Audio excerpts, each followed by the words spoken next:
The meeting of the Monroe Township Board of Education will come to order. Please stand for the Pledge of Allegiance. I pledge allegiance to the flag of the United States of America and to the republic for which it stands, one nation, under God, indivisible, liberty and justice for all.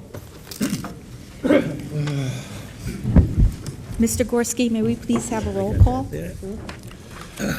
Mrs. Koloponowicz? Here. Mr. Chiarella? Here. Ms. Antelis? Here. Mr. Braverman? Here. Mr. Kaufman? Here. Mr. Klein? Here. Mr. Leary? Here. Mr. Masters? Here. Mr. Tesler? Here. Mrs. Ferroni? Here. Madam Board President, you have the floor. Thank you. In accordance with the provisions of the New Jersey Open Public Meetings Law, the Monroe Township Board of Education has caused notice of this meeting to be published by having the date, time, and place thereof posted April 20th, 2012, 1 at all schools, 2 Home News Tribune, 3 Cranberry Press, and 4 filed with the clerk of the municipality. At this time, we would have gone to our student board members' reports, but I do not see our students here this evening. So we will go right to our public forum. Anyone from the public wishing to speak to the agenda, please state your name and address for the record. Please come to the microphone and state your name and address for the record.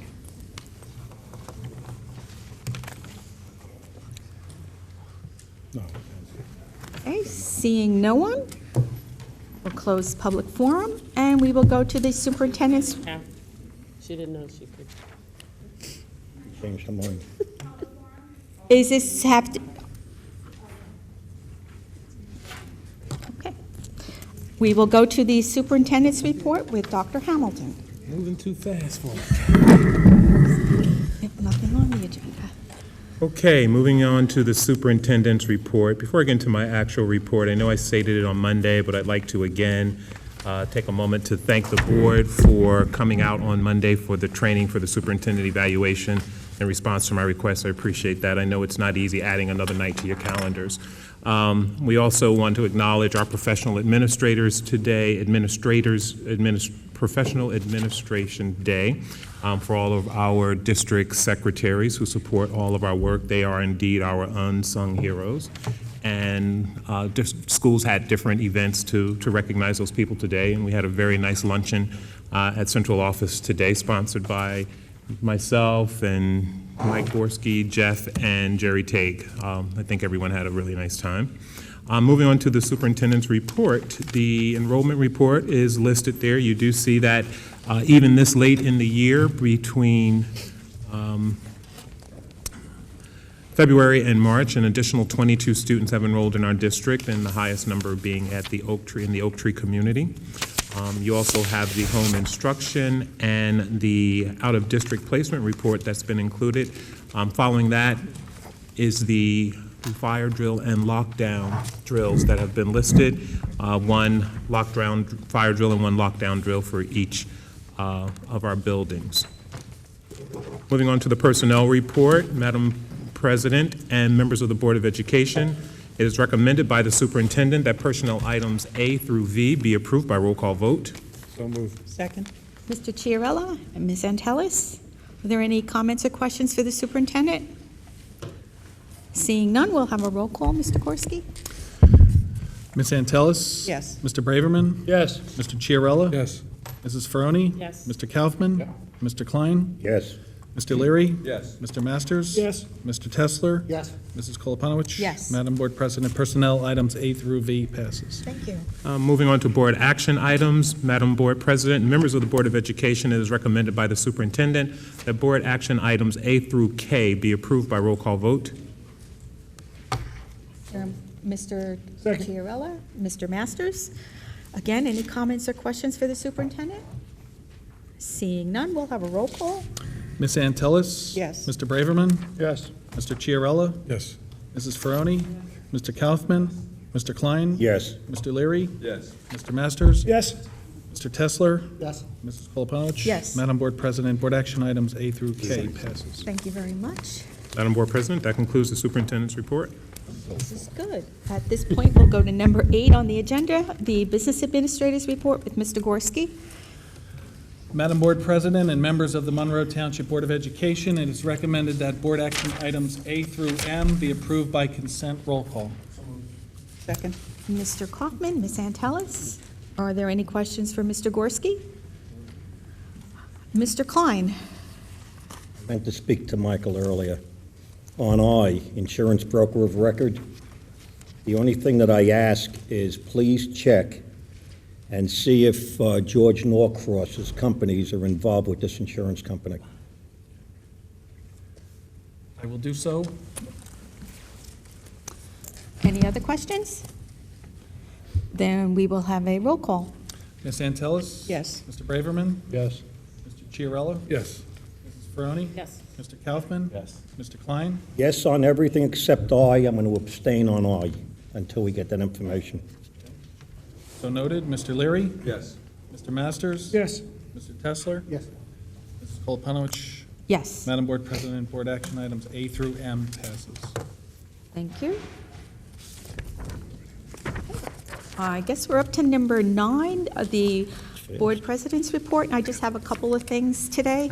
The first is that there is good news coming out of Oak Tree School. The New Jersey Department of Education recently released a list of 370 schools in the state in 3 different categories. The category of priority schools, which are low-performing schools in need of aggressive guidance, focus schools, which are schools that need improvement in certain areas, and reward schools, which demonstrate continual excellence or improvement. And I'm happy to announce that Oak Tree School is one of 112 schools out of 2,500 that have been chosen as a reward school in the classification of highest progress. Highest progress is defined as schools that have high levels of student growth measured using the median school student growth percentiles over time. Oak Tree is one of only 8 schools chosen in Middlesex County to receive this unique distinction. And on behalf of the board, I'd like to congratulate the administration and the staff at Oak Tree School for their continued dedication and hard work in achieving this honor. It's another area in our district that shows that our district initiatives are moving us in the right direction and helping to put Monroe Township on the map. So that was good news. The second is, I know I've spoken about EE4NJ grant in the past, and I'd like to give you an update on where we stand now. EE4NJ, which is Excellent Educators for New Jersey, is an initiative to pilot new teacher evaluation systems. Monroe is one of only 10 pilot districts in New Jersey that has been part of a grant during this past school year. The new evaluation system will provide meaningful, actionable feedback to teachers and school and district leaders as we strive to help all students achieve success.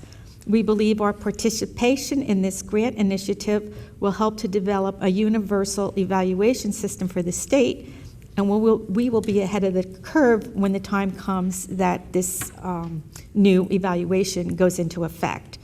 We are using a Marzano method of evaluation, and the training of both the evaluators and the staff has concluded, and observations are now underway using an eye observation tool.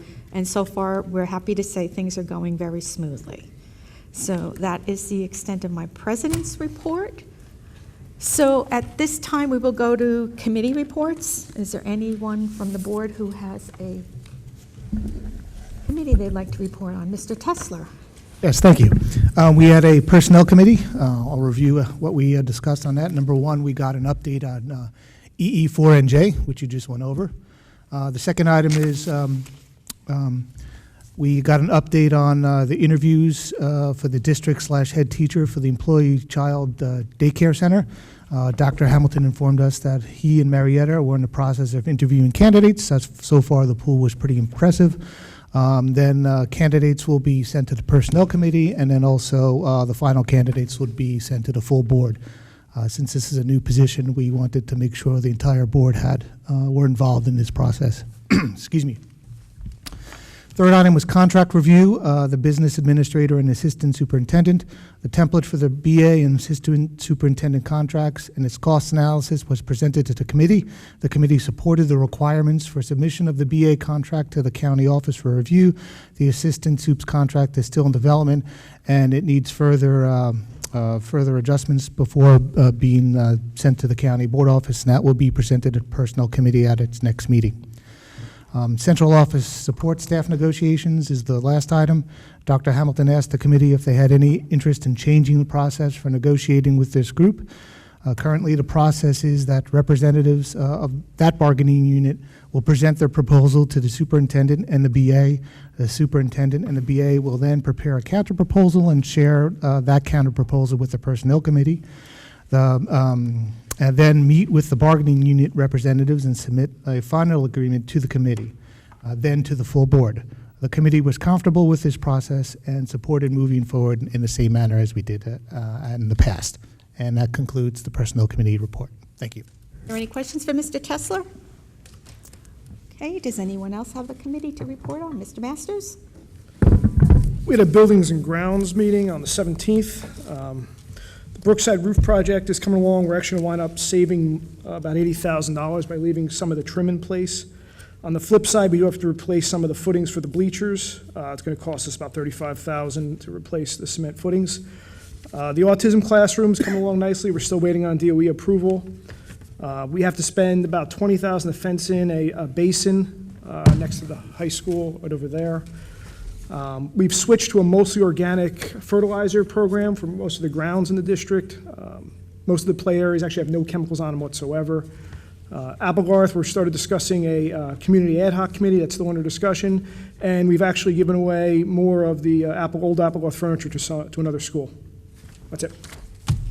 Any questions for Mr. Masters? Okay. John, did you have a committee to report on? Yes, the Finance Committee met on the 17th also, and we had very extensive discussions about the BASC program, and after an hour, we came to a unanimous position.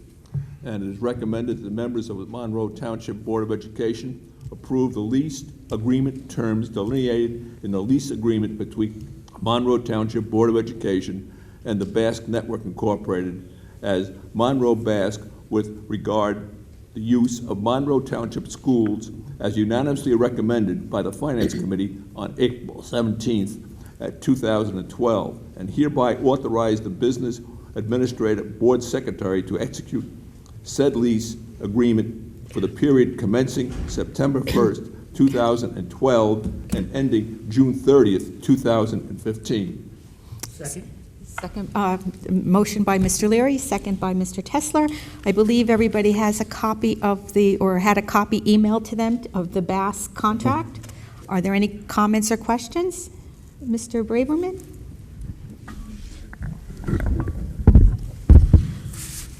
Just, excuse me, a little history about BASC. Several years ago, they came to this Board of Education with an idea of taking care of the kids before and after school. And they wanted the facilities for nothing. Only one person voted against it because I didn't think the taxpayers of Monroe should be supporting private industry.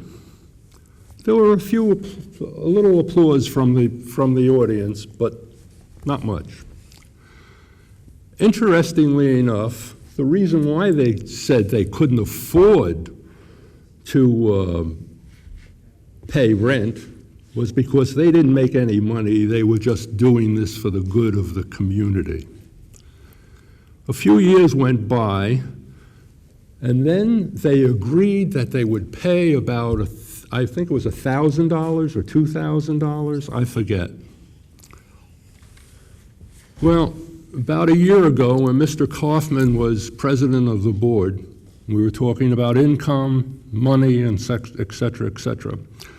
And we asked the business administrator to do a rough calculation of how much money BASC probably makes from this community. And conservatively, I think he said it was $250,000. Now, all of a sudden, they're willing to pay $100,000 to rent this facility, our facilities, for 10 months.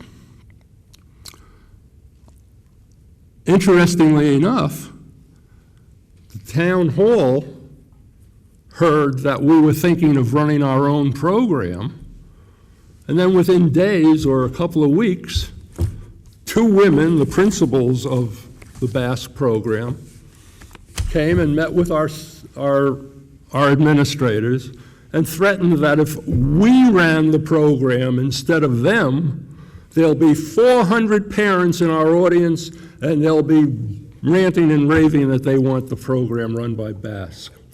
Well, interestingly enough, we got a letter from a man about our wraparound program, and I won't tell you who it was or anything, but his last sentence is, in conclusion, I would like to ensure that an on-site K-RAP program is offered to the kindergarten children attending Oak Tree School, regardless of whether it's provided by the Basque Network or the Board of Education.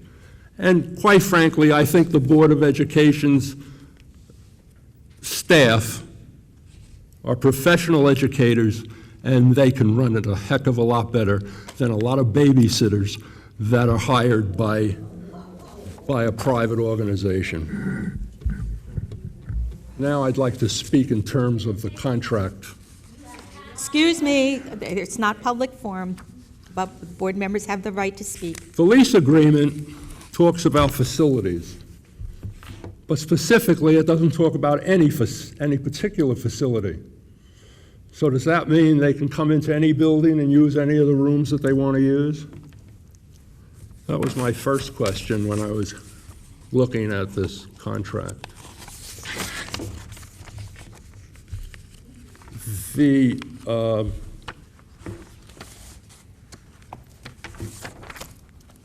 Excuse me.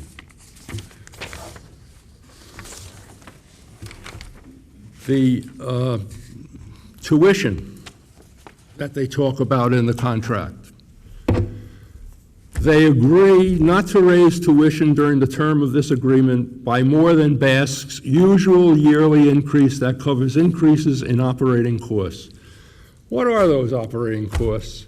I'd like to see that in the contract so I know why they're raising the tuition. Certainly, the principals can take a raise, and that's an operating cost, and tuition goes up. They talk about staff members. They agree to provide sufficient personnel to adequately care for and supervise the children in the Basque program. Why don't we have a ratio in there? Parents are very concerned with the number of kids the teacher is handling. Why wouldn't they be concerned with the number of kids that one of these supervisors are handling?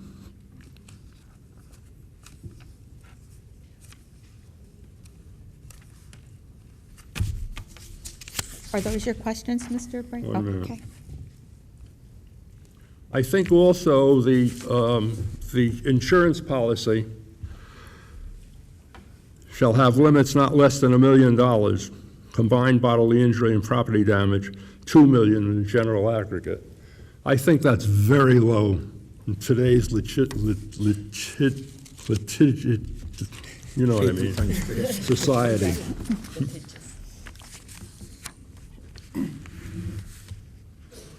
Then there's a clause here, no assignment or sublease. Basque may not sublease the facilities or assign this agreement without the board's prior written consent, which consent may be withheld for any reason. Why should they be permitted to do it at all? Should be no assignment or sublease, period.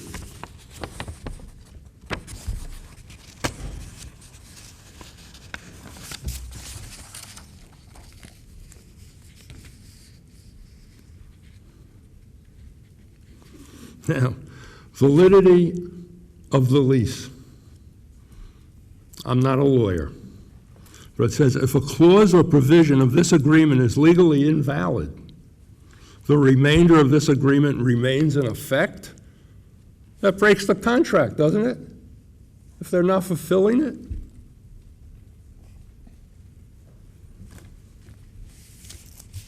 Personal guarantee. The principals of Basque, Lori Urusi and Andrea Makowski, hereby guarantee that the terms of this agreement shall be honored. And if they don't honor it, what's the penalty?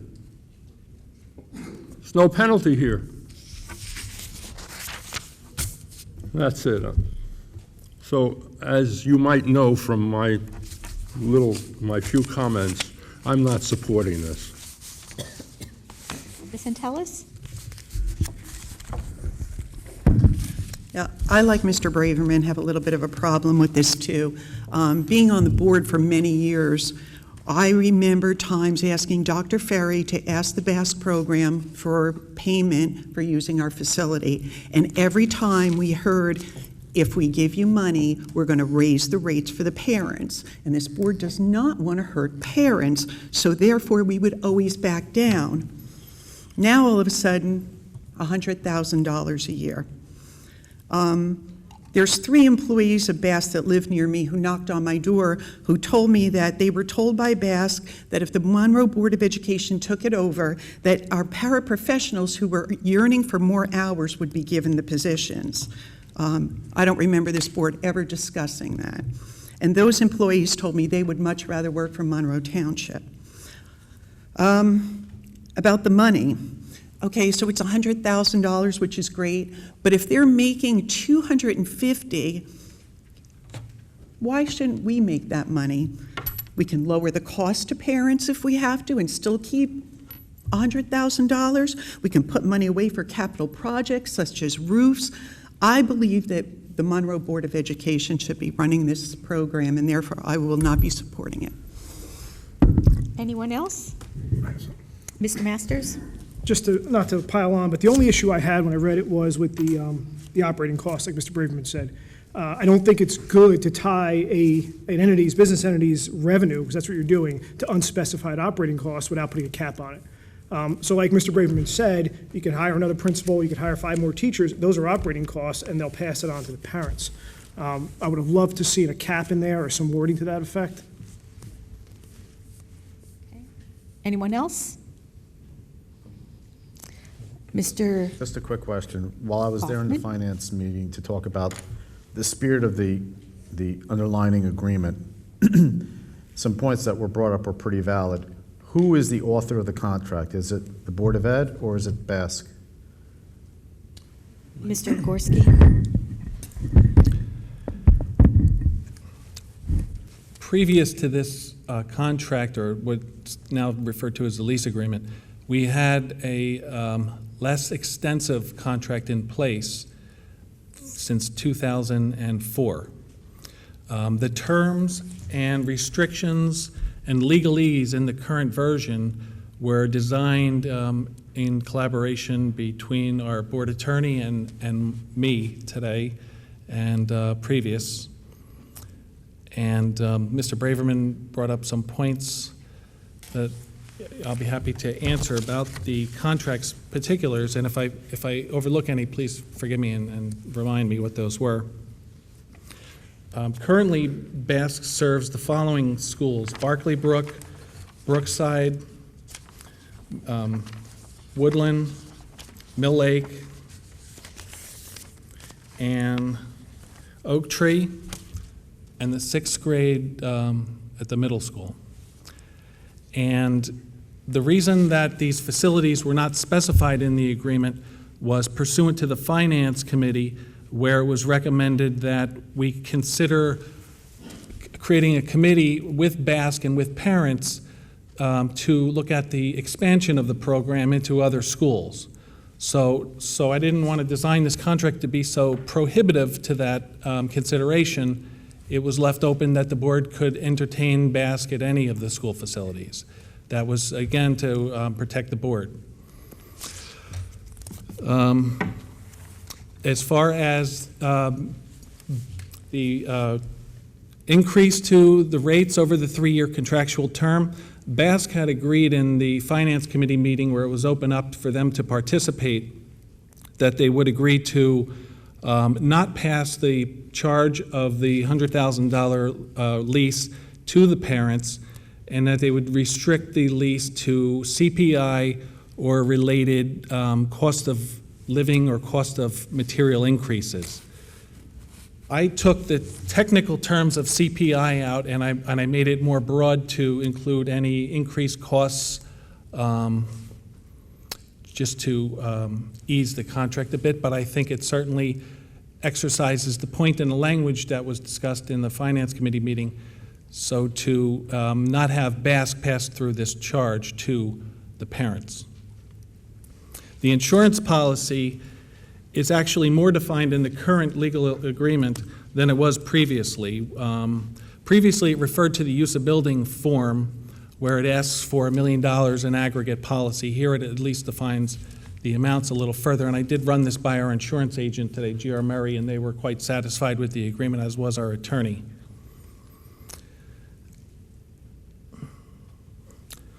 Was there anything else?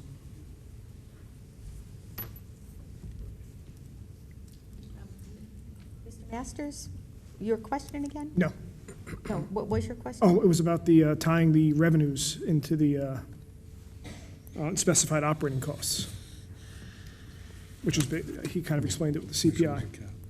Mr. Kaufman? So I guess the answer is, we wrote the contract? I wrote the contract in collaboration with the board attorney. The other question I have is, I think it was agreed upon in the meeting that the meeting that was supposed to be held between BASC and the parents was supposed to happen prior to this to make sure that whatever kind of expansion to services or any kind of change in timing or whatever else was agreed upon between the parties was doable based in the dollar amounts that we're all talking about here.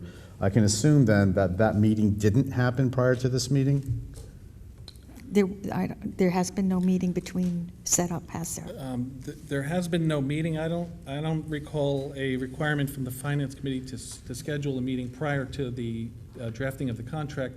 What I recall from the notes from the Finance meeting was a consideration to create a committee between BASC representatives and the Board of Education and parents, so to address issues that may come up during the term of the contract. Forgive me if my recollection's not correct, but And we're looking at. Mr. Leary? Of the performance and making sure it did not deteriorate, and it was an ongoing process. It was not a one-shot affair. Ms. Ferroni? I don't get to participate in the vote because it doesn't affect me, but I did sit in on the meeting. And with Amy and Marv, I was here, I think, when they originally came in.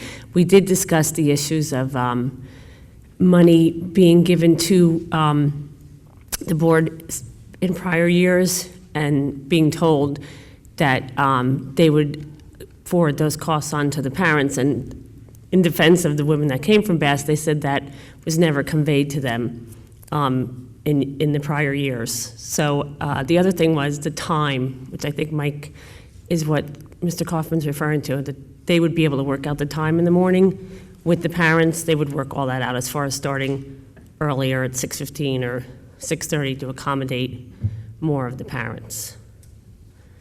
Mr. Gorski? also in the contract is the lack of definition for the time, start dates and end dates, and dates of service for BASC. Again, to allow the collaboration between this committee to determine that on an ongoing basis. Ms. Antelis? From what I understand, most of the parents who work at the BASC program are Monroe residents. What do we do if BASC decides that they're giving all this money to us and to cut the pay of these people? We have no control over that, but these are our residents. And again, if we're running the program, we know what the pay is, we know what the income is, we know what we're getting from it, we can decide what we're going to do with that money. Again, either put it away, give it back to the taxpayers, lower the cost for our parents. They're not sending their children to daycare because they want to. They're doing it because they're working and they have to. And I think that any way this board can help, we should. Mr. Tesler? Yes, Mike, could you explain, I think it was brought up at the finance meeting also, just another point, so everybody has all the information, is that compared to other districts that started their own BASC program, I believe you said it would take a few years for actually make a profit? Yes, as part of the research into the design of the consideration for an in-house BASC program, I talked to the county business administrator, and I got certified audited financial statements from the East Brunswick Board of Education. And what was apparent was these are separate proprietary funds, meaning they're separate from the general fund that operates most of the school district's activities. And like any new business endeavor, it takes a while to get the momentum and the profitability and to get up to speed. East Brunswick's first year was marginally profitable, and it took probably 3 years for them to recognize a net income from all the different components of BASC, which are numerous, to be at about the $200,000 level. That money, again, is considered retained earnings in a proprietary fund and can be transferred into the general fund once enough retained earnings is sufficient to carry on the endeavors of the operation. Separate from the lease revenue, which would be a direct revenue source to the general fund. So I guess in kind of layman's term on that point is, if we did it ourselves, we'd have to take whatever money we make and put aside, and we wouldn't be touching it for a few years.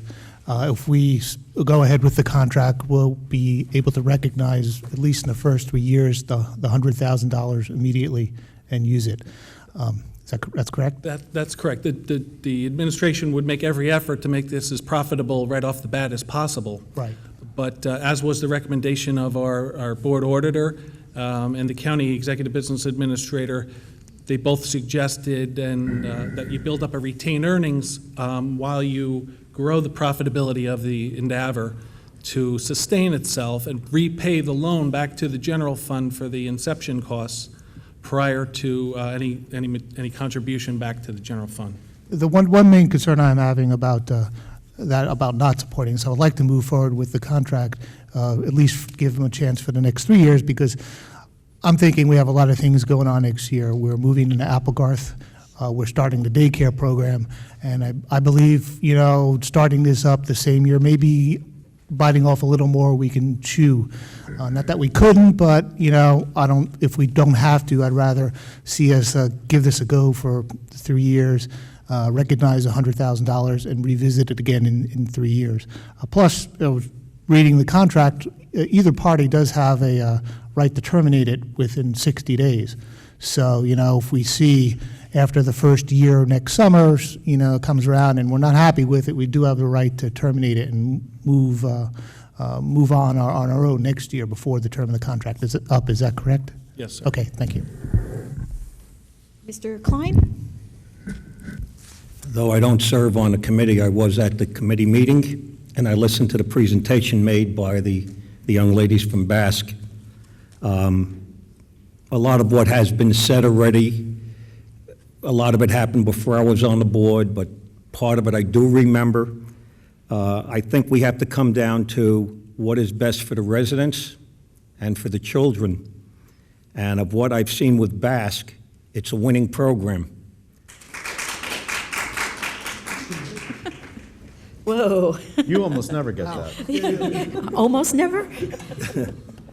My point is, it's very easy to say we can start our own, and we can start our own. Something that Mr. Tesla brought out, which is true, is we could either lose money the first year or marginally make a profit. We don't know what's going to happen the second year. We're going to have to fine-tune it. I prefer to go with the program the way it is and allow input from our administration and the parents whose children attend BASC to provide feedback as to what their needs are, and then you adjust it.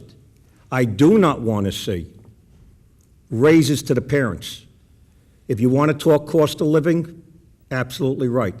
But like was said earlier, I don't want to see that all of a sudden we have to do this improvement for $100,000, and we have to do this, and you're going to tack it on to the parents. I don't want to see that.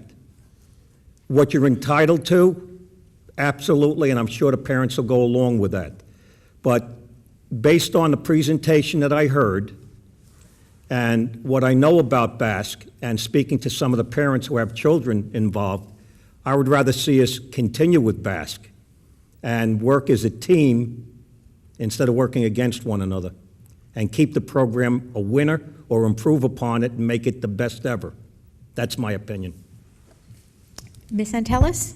All right, so maybe somebody can explain this to me, I'm a little confused. The children are already in the program and they're already making a profit. Why, if we employ the same people, pay them the same money, would we lose money the first year? I don't, somehow that doesn't make any sense to me.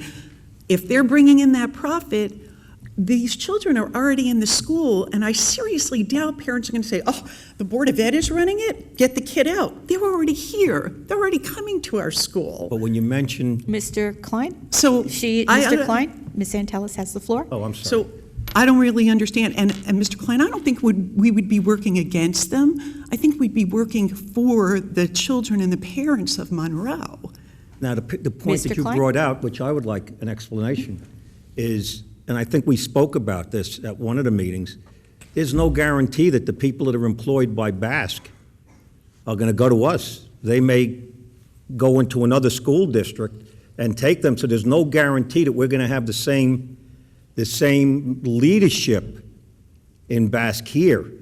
The teachers or the assistants, I don't know what you call them, you may not have the same. You may have to start from scratch. Look, you're on the board a lot longer than I am. You've gone back many, many years with them, same thing with Marvin. And I appreciate what you say, and I do understand what you're worried about or what we can do. Ira mentioned something like we had last year when we had to open up the middle school and we had to open up the high school at the same time.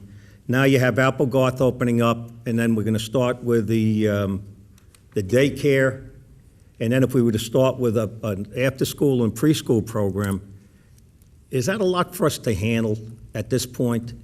2 years down the road, 3 years down the road, maybe we can look at it again. Also, as far as the contract went, there was one member of the committee that suggested 1 year. They wanted 5 years, then they came up with 3 years. I don't think, and I don't remember, I read it, and it just, with everything going on in my personal life, I just can't remember it. Do we have stipulated in the contract how many years this is for? Yes, That's for 3 years. 3 years. Okay. Again, we'll take a vote, and we'll see how it falls. I just have to, I voiced my opinion, I'm shut. Anyone else from the board? Okay, seeing no one, we'll have a roll call. Mr. Gorski?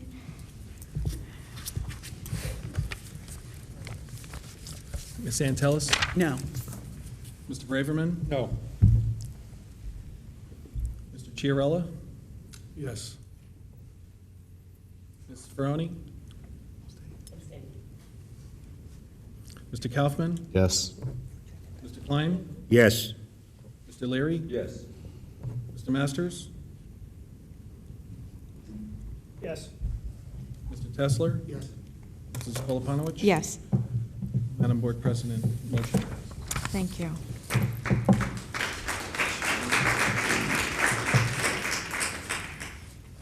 Mr. Leary, I believe that was under your committee report No, we also have another very fine report to make. on the Basque came under your committee report.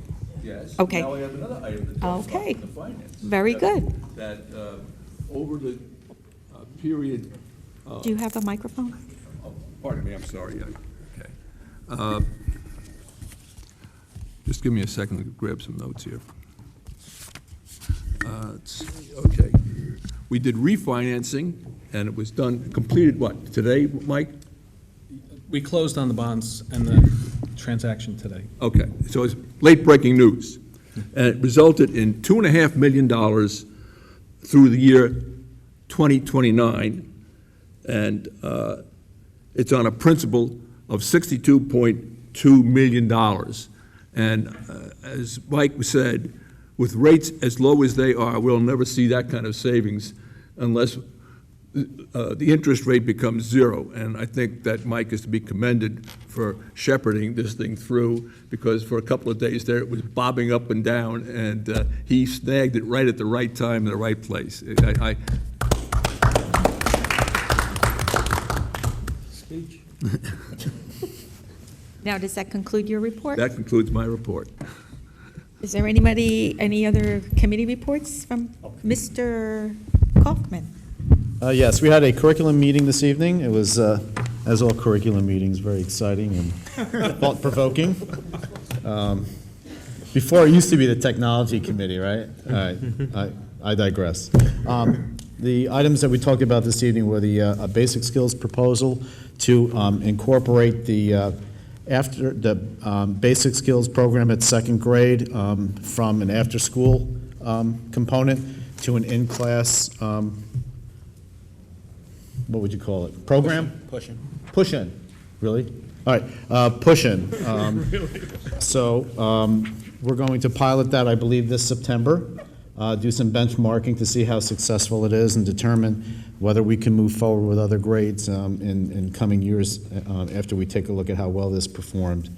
We also took a look at the summer reading list, as well as talked a little bit about a presentation given by Bonnie Burke and Nancy. And if you're in the audience, again, I'm sorry for making it extremely brief. I literally gave them 5 minutes to talk about it.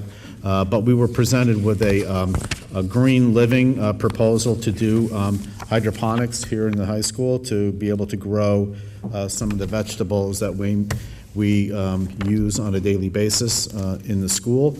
I've got some good information. I'm hoping we can post this out on the website just for an FYI. While I think it's a really good program, I instructed the administration to go back and double check with our insurance underwriter, make sure it would be able to be okay, because we're growing vegetables and then using it for consumption within the district, so I want to make sure that we're covered from an underwriting liability whole, perspective.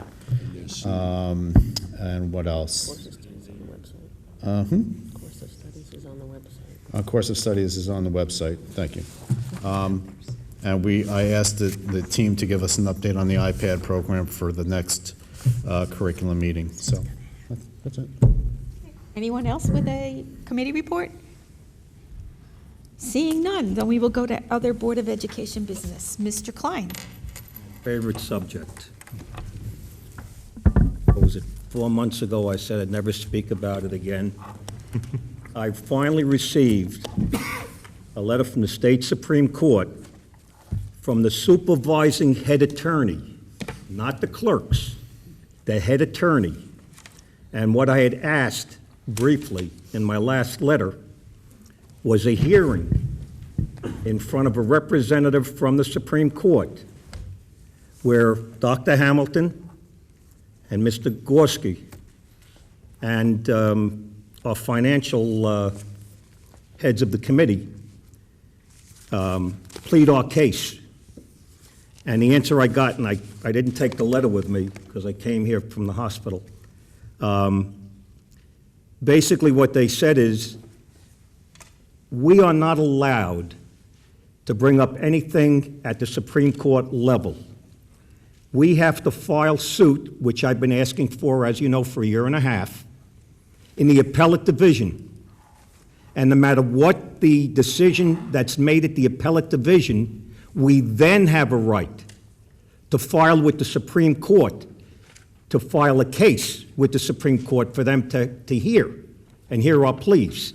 So I was very happy to get that, because before I was getting a snow job from 2 different clerks.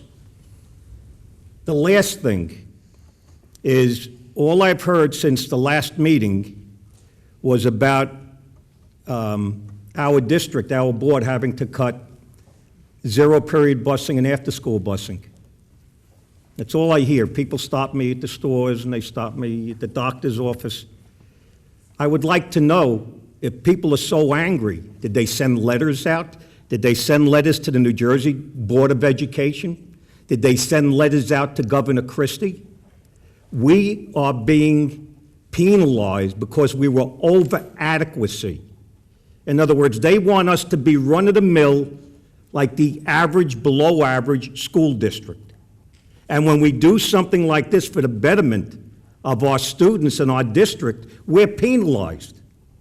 You know what my stance was when it came to cutting that. I didn't want to cut it. This board didn't want to cut it. We were forced to. So I ask that the parents start writing letters. I've been asking for 3 years about the funding. If you're angry enough, don't yell at us here. Yell at the state. Send letters to the state. Bombard them with it. That's all I ask. Thank you. Okay, is there any, Mr. Kaufman? I know we haven't picked the person who's going to run the daycare program.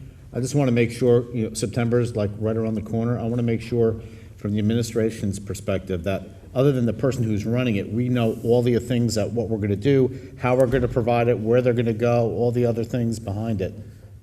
We have a site visit tomorrow from the state, a courtesy site visit. We have in writing what licensing requirements we have to meet, which is essentially none, but they're providing this service for us. As soon as we get the director/head teacher on board, we'll begin to order supplies and materials. We have a roster of potential students expressed by teachers, their interests expressed by teachers. So I think we're in a good place. Do we have a waiting list? No, we don't have a waiting list yet. Anyone else? Ms. Antalis? Yes, I believe that we have a policy about animals, especially dogs, on our fields, and I've been told that for the last few weekends, when rec has been practicing at our football and our practice fields, people are bringing dogs, and I think we need to address this because the parent who told me said that her child didn't even want to get out of the car because somebody was walking around with a big German Shepherd. And of course, we know that animals do have to go to the bathroom. Nobody said they saw anybody cleaning anything up, and I think we need to address this. We don't allow smoking, and our policy is no dogs, so I think we need to. We'll definitely take that up with Jerry Tagg, and I don't actually ever recall seeing signage to that effect. No, we don't. Yeah. And maybe that's what we need to. Might be a good idea. Scoopers. The other item was item H on the superintendent's report, the educational services representative. Were we going to vote on that tonight? Yes, the board needs to make a recommendation for, or a nomination actually, for who that person would be, and then that person would need to accept or decline. So is that on your report to do, Kathy?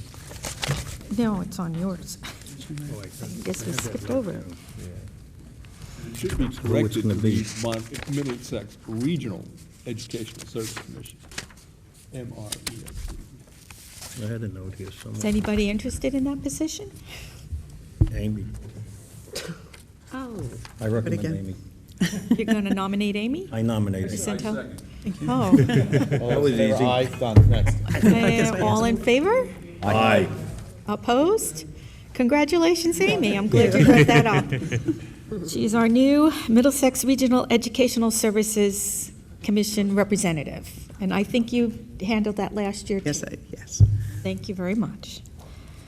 Okay, Ms. Faroni? Amy just made me think of something, and I don't know if Dr. Hamilton or Mike know the answer, but the no left-hand turn coming up Prineville Road, was it the thinking behind that because they're the island? Because I see everybody pulling in the morning, and I know a few people have gotten tickets when the policemen are out there, but was that just because the traffic backup on Prineville? What was the thinking behind that? Do you know? The Department of Transportation provides us with guidelines for how that directionality has to happen, and so they were the ones who essentially put that in place. It really was beyond the scope of our influence. Anyone else? Mr. Masters? Just a housekeeping. The next Buildings and Grounds, we need to make sure we add a discussion of the motion, the follow-up motion for moving the trailers at Applegarth. We were supposed to do it at the last Buildings and Grounds meeting, and it wasn't on the agenda. I just want to make sure it's on the May Buildings and Grounds meeting. Thank you, whoever that is, for breaking the tension. That's just a housekeeping issue. Well, one of the things I know in curriculum today, we kind of ran out of time to do some things, so we might need to consider adding more time to some of our big committees because we seem to lack the time to ask all the questions that we need to in order to make good decisions. So it might be up to the head chairs of those those committees to decide how much time you might need that particular. Question on that. Is it, Excuse me, Mr. Factoid, 1.5 hours of finance. They always go long, but it's the last one of the day, and that seems to happen. legally, I'm sorry. Mr. Masters? Thank you. Do we have to post start and end times for meetings, or just start times? Just start. So if we just don't put them back to back, we could theoretically go over. Correct. Okay. Right, but if we have one that started at 6 and one that started at 7, the 7 o'clock one has to start at 7. But that's something we're going to have to look at. And if I Mr. Chiarella? I just want to piggyback on what Mr. Masters just talked about, because I think that's important. And we could talk about it at the committee and then at the next Board of Ed meeting, but I think that just having the insurance policy, the ability to move those trailers if we need to, just to have the paperwork filed, since we've already paid the fees, I think that that's probably just a prudent thing to do to make sure that we're protected, should there ever be a need that arises where those trailers, could be needed, so that where the district doesn't incur further costs or time delays should we have a need for those trailers. Okay. Anyone else? Okay, then I want to bring up something in regard to the superintendent evaluation. For those of you who were not able to attend our meeting on Monday, this past Monday night, the Board of Education held a special meeting where we conducted a workshop presented by our field service representative from New Jersey School Boards on how to evaluate a superintendent. Since we have some new board members who have not received training in this area, and we have some long-term members who have not had training in a while, it was recommended by Dr. Hamilton that the Board of Education receive a refresher course in the evaluation process. The evaluation process starts with the Chief School Administrator, which is Dr. Hamilton, providing the board with his progress towards achievement in district goals, which the board has already received. We also receive many updates during the year on a regular basis.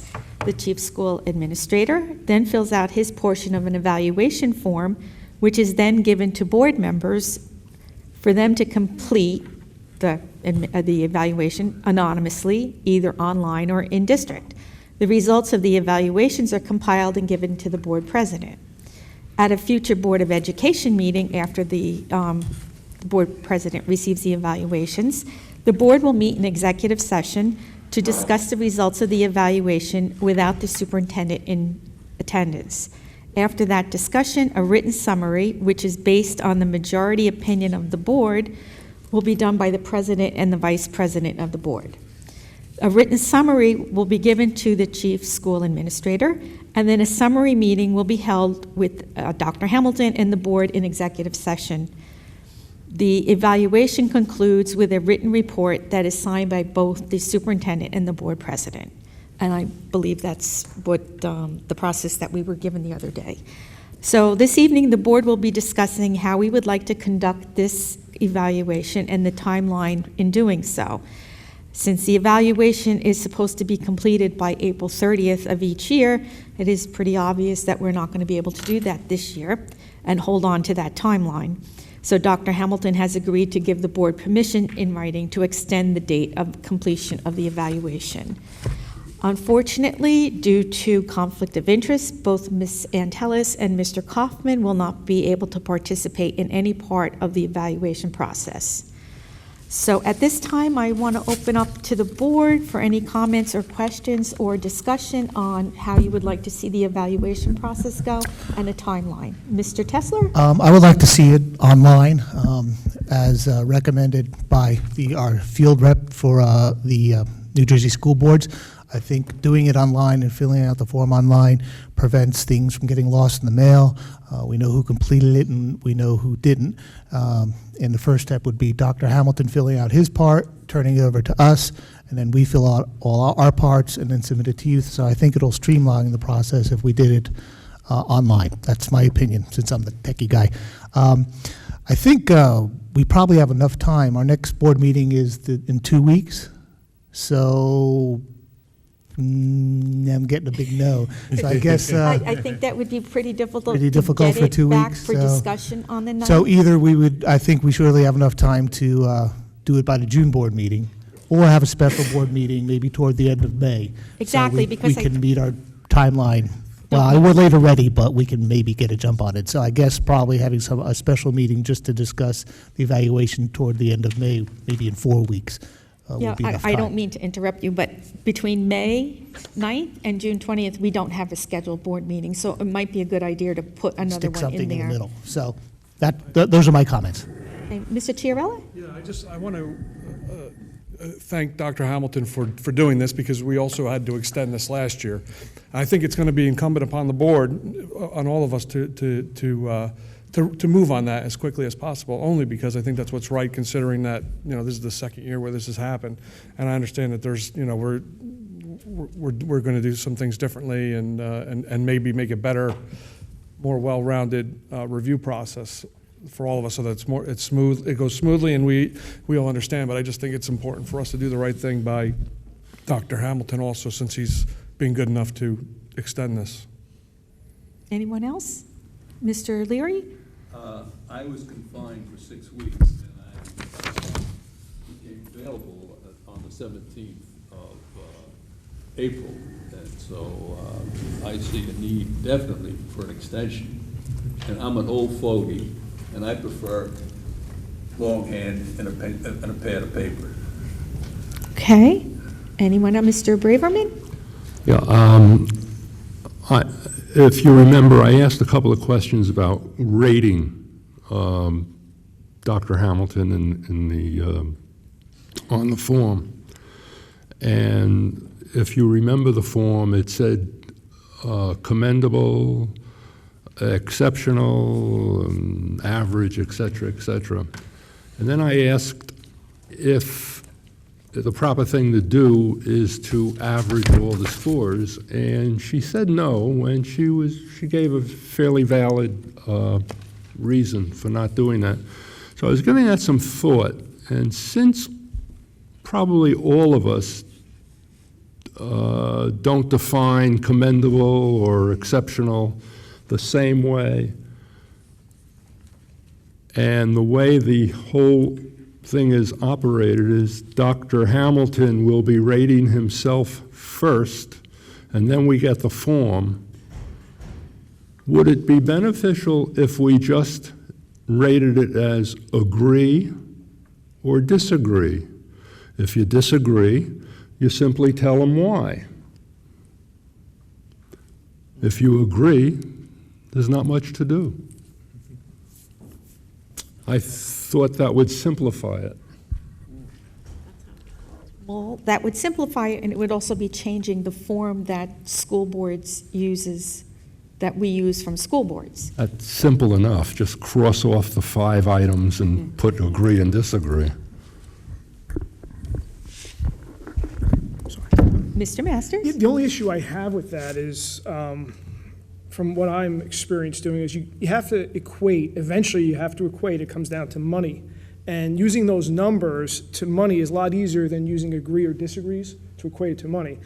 I also disagreed with her about the averages. I think the averages is a good way to do it, because it does, she said it was bad to get rid of the tops and the bottoms, but I think it's good to get rid of the tops and the bottoms, because you filter out the problem reviews.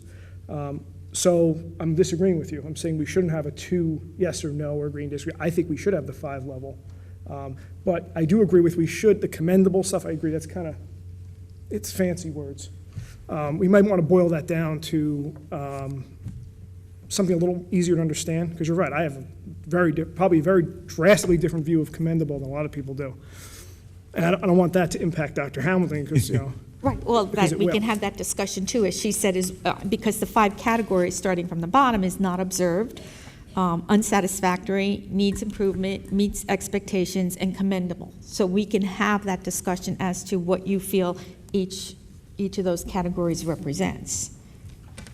Mr. Klein? Wasn't there an explanation on the first page detailing what each rating meant, or what qualified for the rating?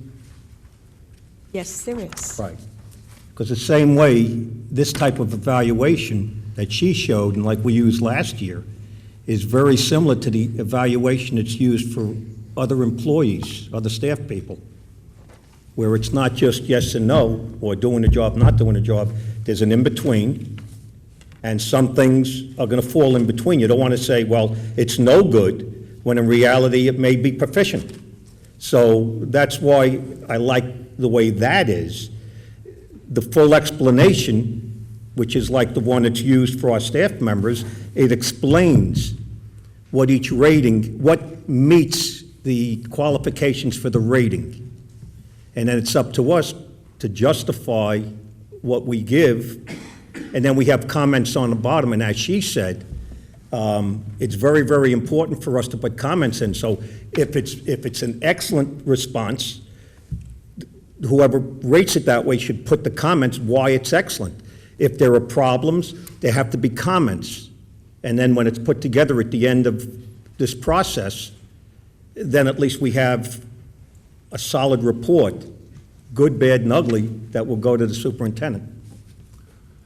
And I guess I'll explain to the public that the evaluation is two parts. The first part is progress toward district goals and objectives, which is the part that Dr. Hamilton would be filling out and giving to us, and then we would have to agree or disagree that those goals and objectives are being met. The second part is for the board to fill out, and it is a document that is identified by the New Jersey Professional Standards for School Leaders, and this portion of the evaluation measures performance in leadership or executive skills as outlined in Policy 2131, which gives the parameters of the superintendent's job. So that would be the part that we would fill out. So that's just a little telling the public what the evaluation looks like. So I guess we would have a lot of different things. First, we'd have to decide whether you want to do it online or in-house. I just comment. Oh, sure, Mr. Braverman. I think you.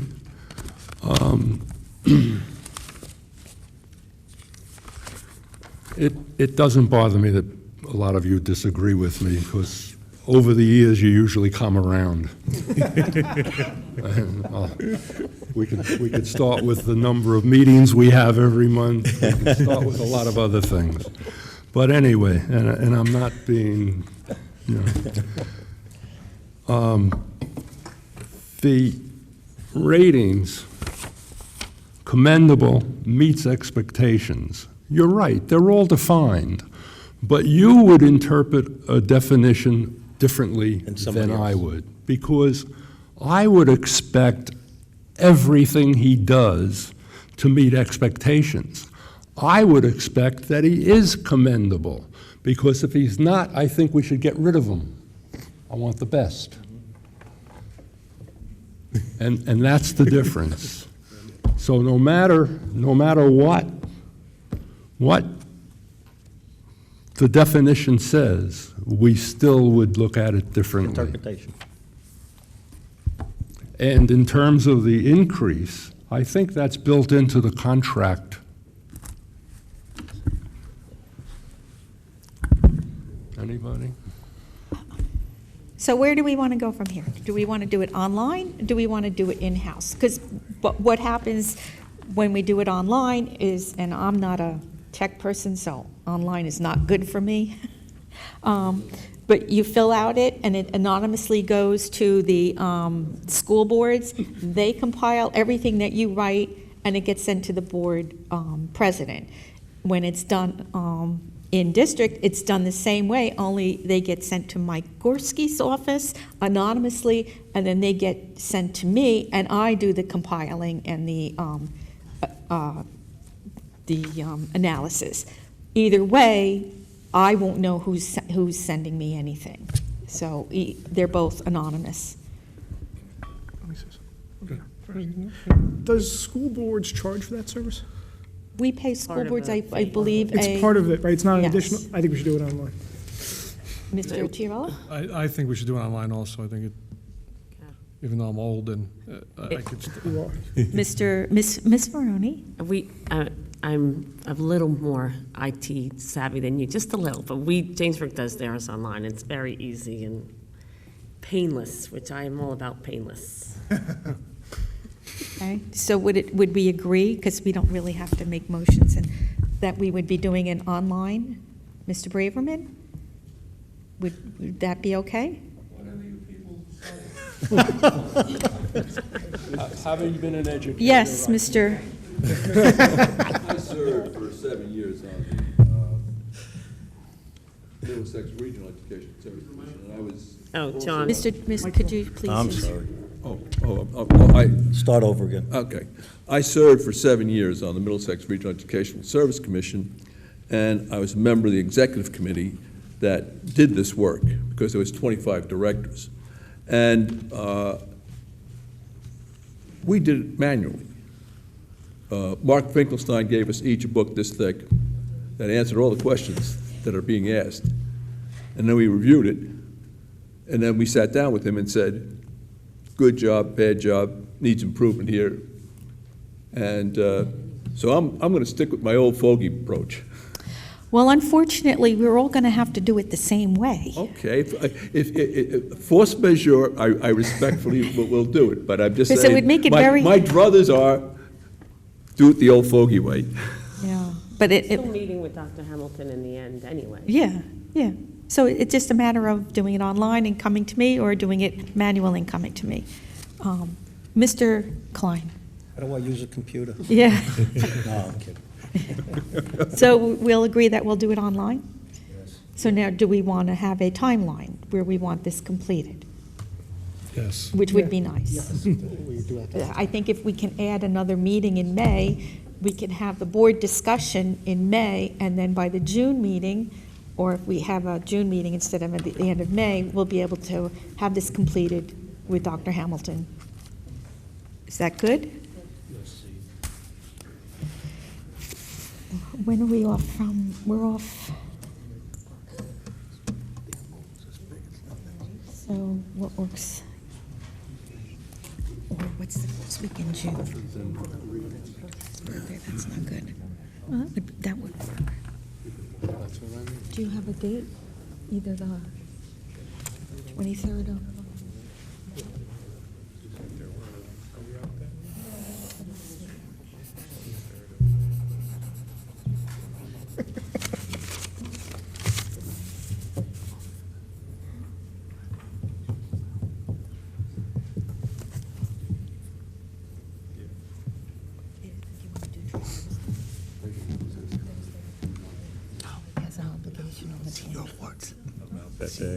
Senior awards?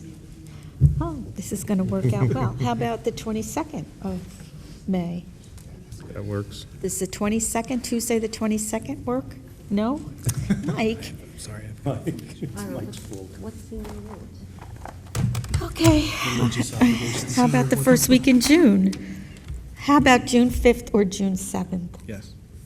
Is that going to be for the final, or is that going to No, be talked about? that's just the discussion in closed session. Okay, and The then- final will be held on, I believe, 2 excuse weeks me, later. on the 20th. Fine. What date did you say? The 5th or the 7th? I don't know. Yeah. I don't know anybody who has a senior. Is 7th? Is there anything going on that week? Ira, what's? To keep up the, No, at the. When are- you when- wanna- Give that the when awards is to it? seniors. it's May 24th. How about Tuesday, June 5th? Works for me. Okay, Because we need everybody here. we make it. Tuesday, June It's a 5th. mandatory meeting.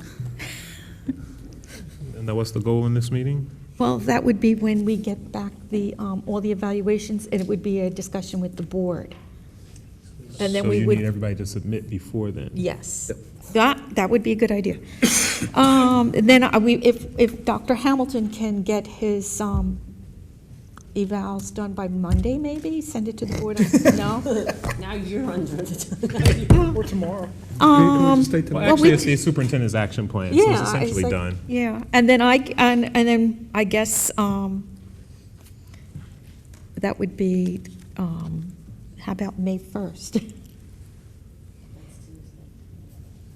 then we could, if we had, would 2 weeks be enough time for you to do it online? So that we could get it to the school boards by the 15th? And then I have no idea how long it takes them to get it back to me. Because I don't think did she mention that the other day, how long it takes? No. No, but that would give 3 weeks, and I don't think that would be a problem. So if Dr. Hamilton can get his out next week, and then we have them back to school boards on May 15th. Are we using the same format that she gave us, or are we making up our own format? Not, we're doing it online, that's the format you It's have going to to be her use. format. Yeah. Okay, very good. Kathy? Mr. Kalpanovich, I'm Chiarella? sorry. Is Dr. Hamilton able to get that done by, I mean, it's Well, only, yes. because today's already Thursday. I know. Oh, We it's got Thursday? action plan number Today's not 6 Thursday. already published. Do you want I'm more al- It's time? dark already, I'm No, already tomorrow. I think I can do that. Well, if you decide you need it, then you let us know and we'll. Yep. Okay. So we'll have them back to school boards by May 15th, and then we'll have our meeting on June 5th, and then after that, Mr. Chiarella and I have a summary to write, and then we will be working with you on the meeting of June 20th. Okay, Does that work? that works. That works for everybody? You're going to send these forms out to us? They're online. Online. The computer thing in front of you. I'll send instructions with the username and This password. terminology, and I'm an old man, I can't. I know, okay, Mr. Gorski is going We'll have one of the high to, school kids help he's you. going to send you a step-by-step process on how to do that. Just show me how to start the computer, and I'll be all right. Yeah, well, he's going to help you with the I step-by-step will on how have my to. 17-year-old grandson to help me. Wonderful. My 5-year-old can do better than I do. Okay, so are we all on the same page with this now? Yes, Yes. Okay, page 24. so is there any other board business? Just one other question. Oh, Which I Mr. meant to bring up Klein. before. No, the dates are fine. Okay, When we go into closed session, yes, whenever we get these reports on harassment, can't we also in this report state what the harassment was? Because I remember that one month we had like 46, and of the 46, maybe 2 or 3 constituted bullying. Is that possible? Is that legal to do? I have to check. Yeah. Because the statutes have changed some. I mean, I'm starting to see stuff here in Barkley Brook, you know, young kids, Oak Tree. It says whether they're confirmed or not confirmed, but Yeah. it doesn't list the, I don't think the new reports It would actually just list be- that. It would be very, you know, the information would be very important to us if we saw what some of these things are. Mr. Leary? You can see why several months ago I said it is an abomination, and I stand by. Hey. Mr. Chiarella? Yeah, I just have a quick question. I'd like Mr. Klein to clarify. He says he has a 5-year-old. Can you explain? Please. He's in Bethlehem, Pennsylvania. You got to see me pick horses. though. Okay, Okay. so are we completed with other last. board business? No, ma'am. No? You have more? No, I said no. Oh, I I said, make a motion oh, never to, mind. Go into closed session. Be it resolved that the Board of, we're going to close session resolution. Be it resolved that the Board of Education of the Township of Monroe hereby moves to go into closed session in accordance with Sunshine Law, Chapter 231 of the Public Laws of 1975, NJSA 10:4-6 through 10:4-21, to discuss the following subjects: student matters, harassment, intimidation, and bullying incidents, number 113 through 120. The discussion conducted in closed session can be disclosed to the public at such time as the matters have been resolved. A motion is second to go into closed session. So moved. Mr. Tessler, Ms. Antelis, all in favor? Aye. Opposed? Abstentions? At this time, we will move into closed session. Should not take us very long at Take all. like a 2-minute break. At this time, the board will go back into public session, and we will have the public forum. Anyone from the public wishing to speak, please come to the microphone and state your name and address for the record.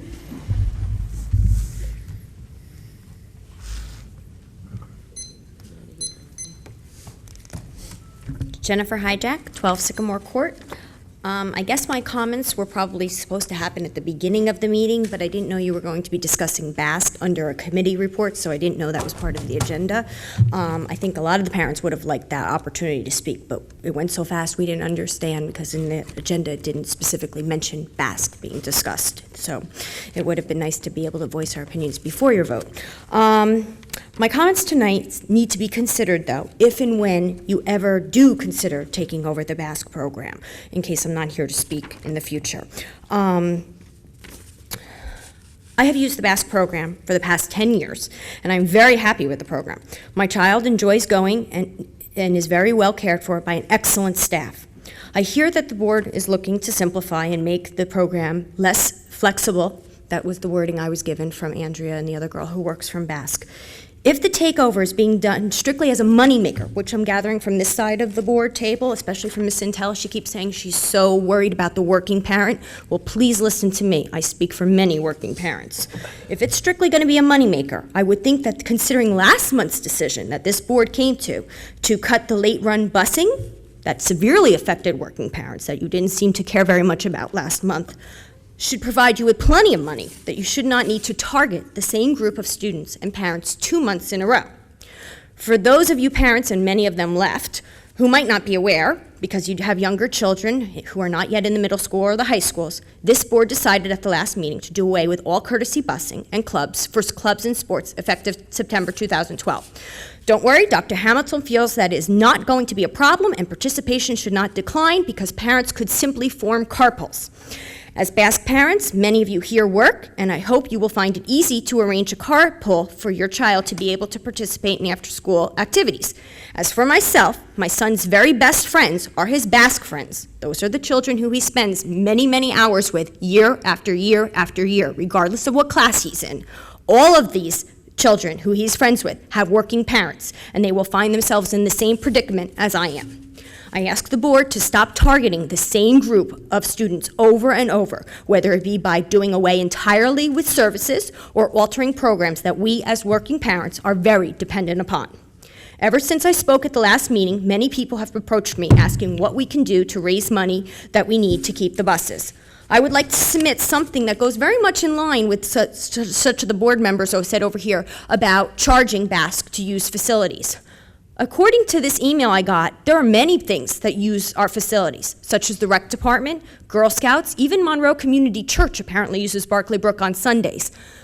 This gentleman sent me an email highlighting all the ways we can raise revenue to hopefully pay for our buses. Unfortunately, I'm not even sure that raising money is the answer. It seems like we won't even be allowed to spend any raised money on our kids. Everything extra seems to be considered over-adequacy. It seems like a huge catch-22. The bottom line, it's already been decided for this year, but for the next time it comes up, don't mess with a good quality program such as BASC, just to make money that you might not even be able to spend on our students anyway. Thank you.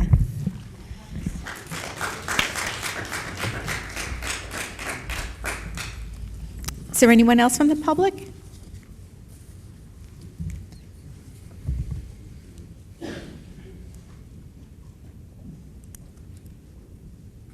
Danielle Taylor, 7 Black Oak Court. I again wanted to talk about BASC. If or when it does come up again, my main concern is with the KRAP, kindergarten.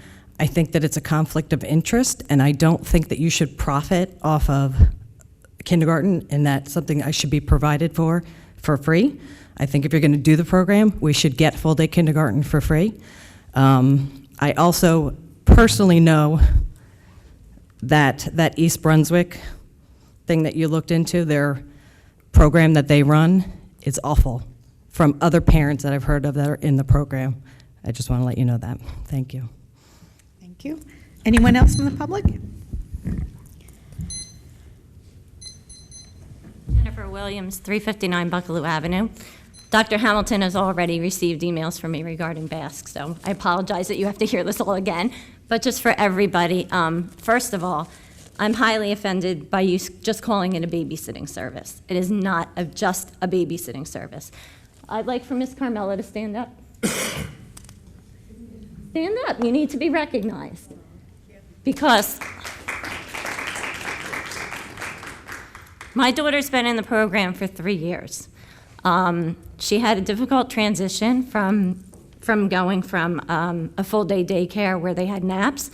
Miss Carmela was wonderful with the transition where going from kindergarten to K-RAP, they're not allowed to have naps. You know, it's not the same as when you're in preschool or daycare when the state the state says you have to, they mandate it. Miss Carmela was wonderful with that. There is a curriculum that she uses for K-RAP, and there is also, she sends home monthly emails to us that say what they're learning in K-RAP, as well as what the topics are that they're doing in the BASC after school and before school program. Okay, so there's a curriculum that she uses also, so that is not babysitting, especially when it's K-RAP. It's not babysitting. It's almost like a second kindergarten that these kids are getting. Okay, second, another thing is that the staff is all very seasoned. We have grandparents, we have parents, we have very well trained. Ms. Carmela has trained even the college students and the high school students that work there. They are well trained. I work in another district where it's provided through the rec center. And they do it in our school. It's high school and college students. They are on their cell phones all the time. They are socializing. That does not happen at our BASC program. And I recommend that you guys go over and look at it. I don't know if your children partook in it or do partake in it, but I recommend you go over and you see what the program is like, especially at the Barclay Brook one. That's the only one I can speak to. But she trains the staff. They are not allowed to sit and socialize. They are not allowed to be on their cell phones. And the staff has been steady. It's been the same people. And when they go off to college, they come back on their breaks, and they're still working there. So my daughter has had the same staff for 3 years. And Mr. Frank, who runs the one over at Brookside, used to be at Barclay Brook. So there's a really nice transition. They also have, where they transition, they have a couple days that they go over back and forth so that they get to know the staff there. Let's see, what else? There are staff that have just great skills and activities. They all have varied skills. There's, one that my daughter speaks about all the time where he's always teaching them the jokes. There's another one that that the girls teach them all those little hand songs like Miss Mary Mack that we all learned. It's not just babysitting. I could pay for a babysitter to come to my house, but this is also really good socialization time for my daughter because we don't live in a development. We live on a main road. So, and then the other thing that I wanted to say about the BASC program is that you cannot compare it to East Brunswick starting next year because East Brunswick is going to have full-day kindergarten. Their profits are going to change now in their after-school program. It's not going to be the same as as what occurs here. We don't have full-day kindergarten. I don't even know if we'll ever get full-day kindergarten. So it's not, you're going to be comparing apples to oranges after this year because they're not going to have that part of their after-school program anymore because they're going to a full-day kindergarten. So if you start to look at if you want to talk about profit and you don't want to talk about my child's safety, then the next 3 years, while this contract is in place, start to look and see, does East Brunswick still make that same amount of profit or not? Okay, thank you. Your time has ran out. I have just 2 more things that are not on BASC. We have a 3-minute limit, and we have gone over your limit, so. Okay, well. You can come back at the end. Thank you for speaking out on behalf of BASC, and thank you, all of you who voted for it. So parents who have their kids in the program really do appreciate it. Thank you. Anyone else from the public? Doug Ploy, 4 Tamarack Road. I've sat and listened to all these comments about BASC because I had no clue as to what that was. And I'm sure that many of the people on the board, I guess everyone on the board, understood what that program is all about. And many of the people in the audience understood what that program was all about. But once again, since this is a public meeting, I would have appreciated, and I think for the purposes of the video that would appear on Channel 28 later, there are residents in the community that probably have no idea what you're talking about. I've inferred some things, but I would still appreciate some general remarks as to what that program is all about. and exactly what action was taken tonight that appears to be changing that in some way. I'm just a little confused, so I would appreciate that. Also, I would very much appreciate, and I heard some reference to it, so this may be preliminary, but a status update on our iPad initiative, particularly how many courses do we have that we have the textbook, on the iPad. I am aware of one course, but I don't know if there's any other courses. And have we been experiencing any problems this year? How many of the iPads have actually had to be replaced or broken? I know there was a prediction at the beginning of the program that would be a very small number. I'm just wondering, are we still within that limit, so to speak? I have heard word, and this is understandable, but I've heard word that the young new teachers are all into it, but your older veteran teachers won't touch it. And so therefore that seems to call for the need of some type of program, particularly next year, particularly for those more veteran teachers that don't want to make use of it. I've heard of another problem with the iPad, and that is that some teachers assign projects, and sometimes when the project is due, suddenly the iPad gets taken up by the tech office or whoever collects them, and so the kid can't get the iPad there because they're claiming they have to update them. It's just a little confusing, so that's the reason I would appreciate some information on that, because that's a big new initiative for this year. Thank you. Okay. In regard to the iPads, at our curriculum meeting earlier this evening, Mr. Kaufman, who was the chair of curriculum, had asked Dr. Gorman for an update on the iPad initiative, which he will be giving to us at the next meeting. So if you attend on May 9th, we will be getting an update on the iPads. The BASC program, I'll have Mr. Gorski give you a little history about that, but BASC is the before and after care program that we have at our schools. Apologize for the use of the acronym BASC, BASC, Before and After School Care Program. It has several different factions of services provided to students before school begins and after school concludes, and you've heard some of the commentary from the audience about what that entails. The program began, I believe, in 2004, when there was a need expressed by parents in the district. 1994, excuse me. And what was being considered tonight was a offer by BASC for the program to remain external of the district, because preceding that, the district had prepared some research as far as taking the program in-house and operating it through a proprietary fund under the management of the Board of Education.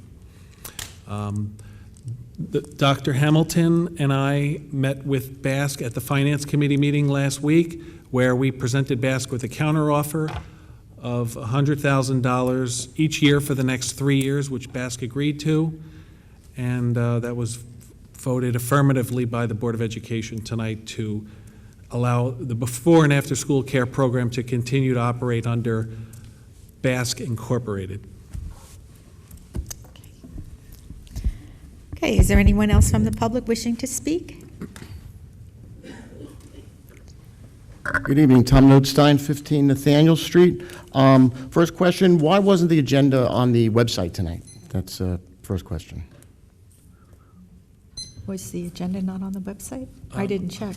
I honestly didn't check. I assumed it was there. Yeah, no, I checked right up into the end and actually right up to the time I came up here, and it was the only one that was there was the special meeting from 2 nights ago.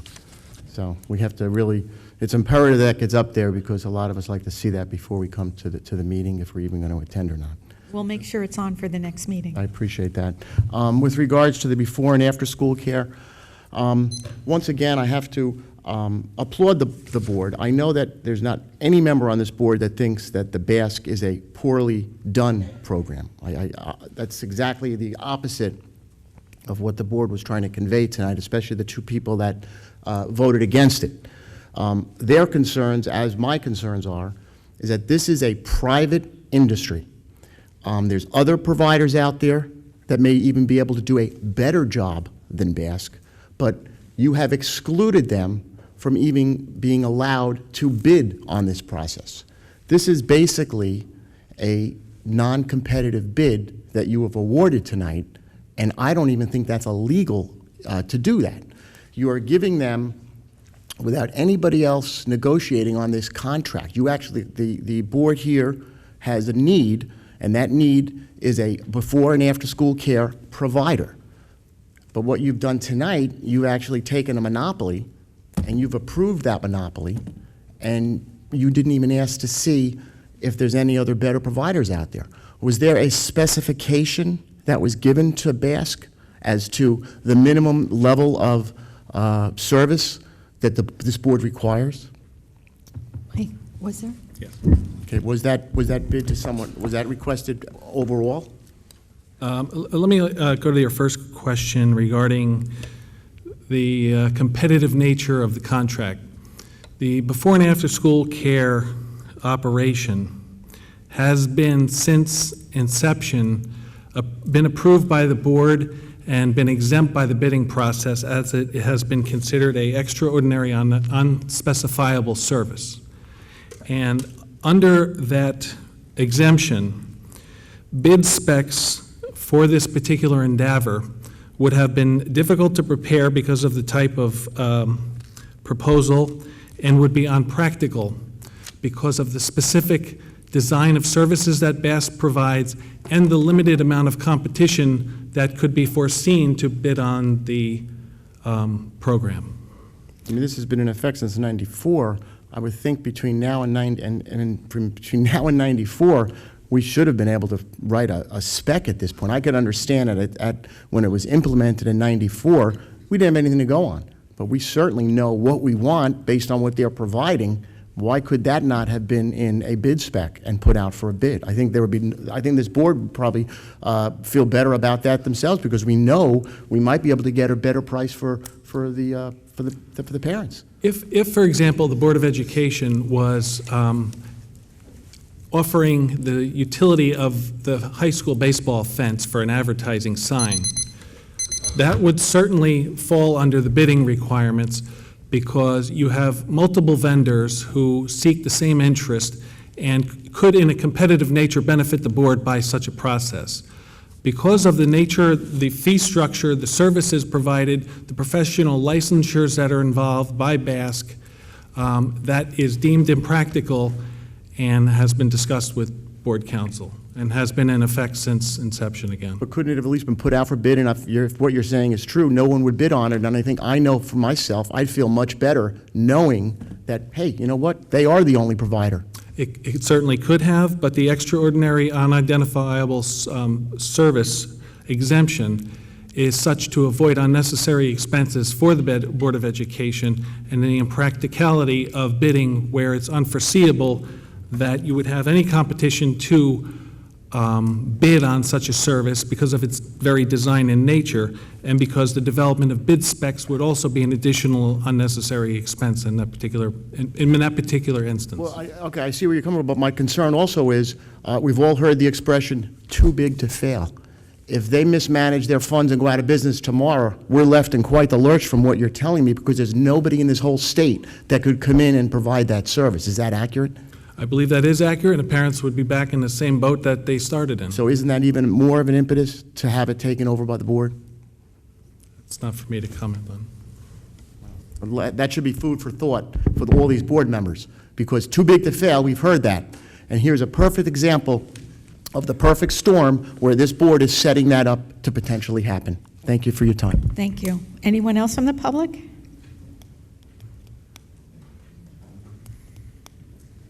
Miriam Lavin, 42 Narrows Way. I'm just asking the board to consider giving classroom space to BASC for the KRAP program. As you all currently know, currently kindergarten students who attend Oak Tree are sent to Barclay Brook for the KRAP program and then bused over to Oak Tree. These kids are 5 years old and they're being bused in the middle of the day, in addition to their, normal busing at other times. Just be great if we could have a K-REP program at Oak Tree, in addition to on the other side of town at Berkeley Brook. We Thank are you. working on that. Great, thank you. Anyone else from the public?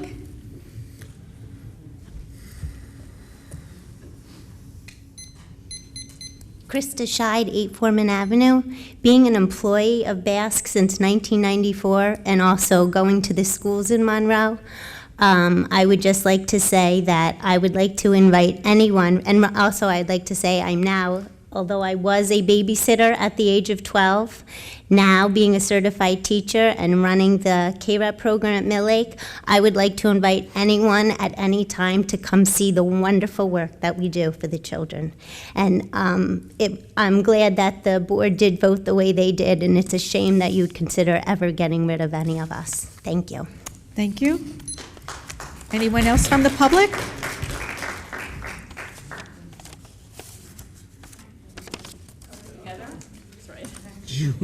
We'll give you an extra 30 seconds. Okay, right.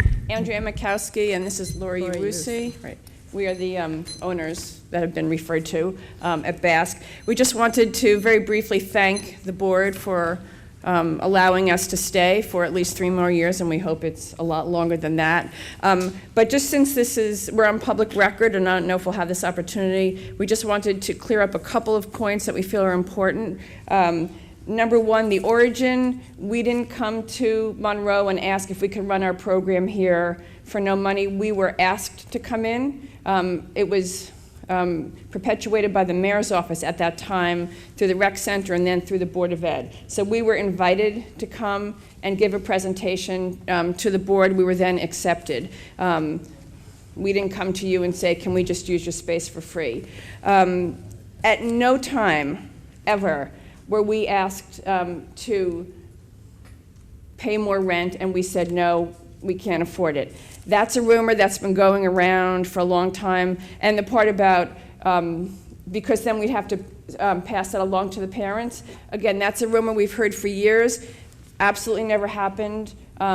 We never said that to anybody. In fact, it's not happening now, and it wouldn't have happened then. So I just want to make it clear, we were never asked by the board to pay more, and we never said if we did, we would pass it along.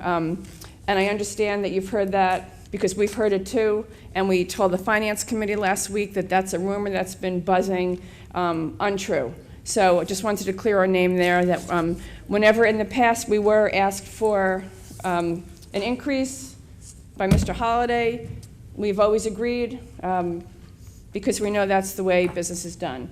So that's that. Mr. Braverman asked about ratios, why, it was just the way it was stated in the contract, which again, we didn't write. What wasn't mentioned here is we are licensed by DIFAS. Dr. Hamilton was referring to the child care program, that you don't have to be because you're a board program, but since we are for-profit and privately run, we are under DIFAS's licensing. They come in regularly. They check our staff, they check our programming, but the ratios for DIFAS are very, very strict. They say that we need 1 staff for every 18 children. We are closer to 1 to either 10 or 12. We have much more staff than DIFAS requires us to, because we think it makes a better program, and of course for the safety of the children. So we're very aware of that. And again, I just want to make that clear.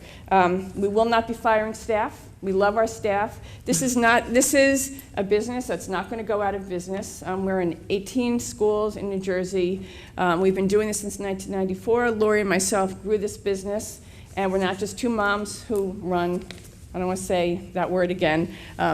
We have professional staff. The B word? Yeah, the B word. But we won't, and the important thing here is, it might sound corny, but we truly think that these people are our family. Our staff, a lot of them have been with us since 1994. That's a really long time. And families, you heard of one mother who's been here for 10 years. And every business might not say that, but that's one reason we fought really hard and are willing to pay this money. Of course, part of it is a business decision, but we don't want to lose Monroe, and we don't want to have our staff that's been with us for so long be out of work. A lot of our staff are kids who were maybe in our kindergarten program and have come up. and work for us now. But just to address your issue, all our staff isn't from Monroe, most of them are, but we will not be firing any of them, at least not for this reason. So, want to make that clear. Anything and, else? Your time has Okay. been. So again, That's it's all I just a wanna say. big thank you Sure. very much, and come and visit us. And we do surveys all the time, by the way, that's nothing new, and we'll work with you to continue doing that. Dr. Hamilton would like to respond. If you would call and set up a meeting so that we can talk about Oak Tree and Yeah. the request for the middle school. We'd love Yes. to do that. Right. Yeah, great. Thank you. I just want to commend our wonderful staff. Anyone else from the public? Okay, seeing... Mrs. Koloponowicz, I'd seeing- like to make an wait, observation. Wait a second. Seeing no one, we will close our public forum. Mr. Leary? We've had experience with the bidding process. People come in with low bids, but they've got low quality.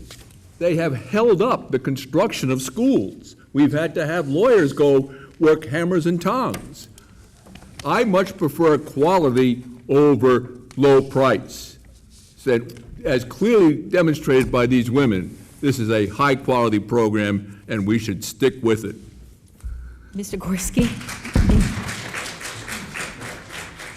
I just wanted to add to Mr. Leary's comment about the bidding process.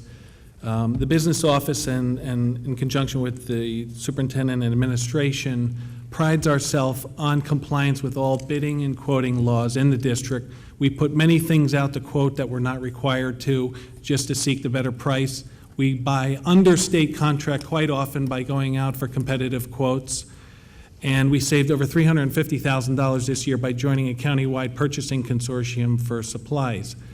If this was required to be bid, we would be required to pick the lowest qualified responsible bidder. But again, this was exempt from the bidding process because it is categorized as an extraordinary, unidentifiable service. Mr. Braverman? I would just like to say that taking the lowest bid is a mistake that many school board members make. It's actually the lowest responsible bid. Well, that's what he just said. I just wanted to reiterate it. Dr. Hamilton? I just need to make a correction to something I said earlier. Mr. Kaufman, I said that we were having a site visit tomorrow at the Mill Lake Annex. It's actually next week. I checked my calendar. Okay. Our next scheduled Public Board of Education meeting TV. will be held Wednesday, May 9th, 2012, at 7 o'clock p.m. at the high school, at which we will honor our Teachers of the Year. Motion to adjourn the meeting? Motion to adjourn. Mr. Leary, who's second? Second by Mr. Tesler. All in favor? Aye. Opposed? Abstentions? Meeting is adjourned. That was